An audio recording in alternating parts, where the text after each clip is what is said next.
Hello guys! Mag-voice over muna tayo ngayon kasi nagka-dengue ang mami nyo. December 15 to 17 meron akong fever, body pain at saka headache. Yung 3 days na yan, hindi ako nagpa-check up. Pagka December 18 ako nagpa first check up and then sinabi ng doktor ko na magpa-CBC ako, yung complete blood count para malaman kung ano ang level ng aking platelet count. And on that day also, nagka-diarrhea ako and then nag-vomit. And then, the next day, December 19, nagpa-CBC ulit ako at nag-advise ni Doc na magpas dengue NS1 antigen. At ang result noon is positive. So, kinabahan na ang lola niyo. So, December 20, hindi pa rin ako nagpa-admit. Ang platelet ko sa December 19 is 85. Yung first check-up ko is 92. Then 85. Then December 20, 60 na lang yung platelet ko. Bumaba talaga siya. And then, December 21, nagpa-CBC ulit ako kasi yun yung advice ng aking doctor. Tapos, ang result nun is 46 na lang ang aking platelet. Kaya December 21, on that day, na 46 na lang aking platelet, sinabi sa akin ng doc na magpa-admit ako sa hospital na merong platelet transfusion and blood transfusion para ma-monitor ang aking platelet. On that day also, wala na akong fever, nawala na siya. And then sa pagka-admit ko, nakita ko yung rashes ko, lumabas na yung mga rashes ko sa aking paa. Ayan, marami. Tapos dito sa katawan, sa iba't ibang bahagi ng katawan, may pantal-pantal ba na pula.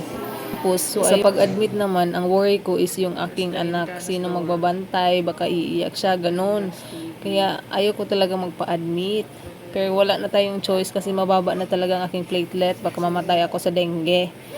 Baka magka-complicated pa. So ayun, iniwan ko yung aking anak sa aking mga pamangkin at kapatid ko.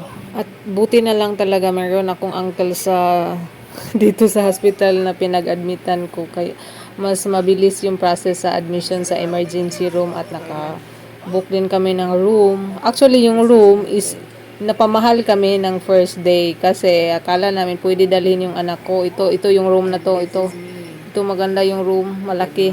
Akala na kami na pwede madala ang aking anak. Kaso, hindi pala pwede. So, ayun, pagka kinabukasan, lumipat kami sa ward, which is 500 lang per day. Yung, ano kasi namin, mas mahal siya. Kaya lumipat na lang kami kasi hindi naman makasama yung anak ko. Hindi, bawal talaga. Kahit namin bagihangyo na. Protocol talaga nila na bawal talaga ang bata. Hindi talaga pwede sa hospital. Kaya, hindi rin siya makaakyat doon. Doon lang talaga siya sa lobby naghintay. Kasama ng pamangkin ko. Kawawa talaga. Kaya lumipat na lang kami ng ward. So, yung ginawa nila sa December 22, 23, 24 is yung IV drip lang talaga. At saka binigyan nila ako ng multivitamins. At every now and then, kumukuha sila ng aking dugo para matest ang aking platelet count.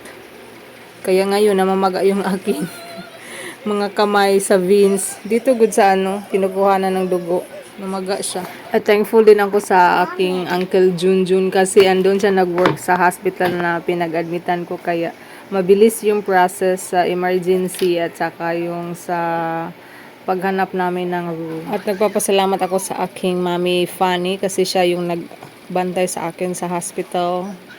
Napa-TLC talaga, tender loving care talaga kasi ayan. Ang hirap magkasakit guys, lalo na pag wala kang pera.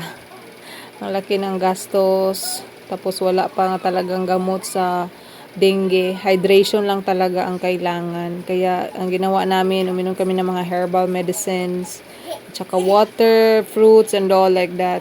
So, Merry pa rin ang ating Christmas. Merry Christmas sa ating lahat, guys. Stay safe and healthy. Mahirap lang magkasakit ngayon, kaya health is wealth. God bless us all. Thank you for watching our vlog.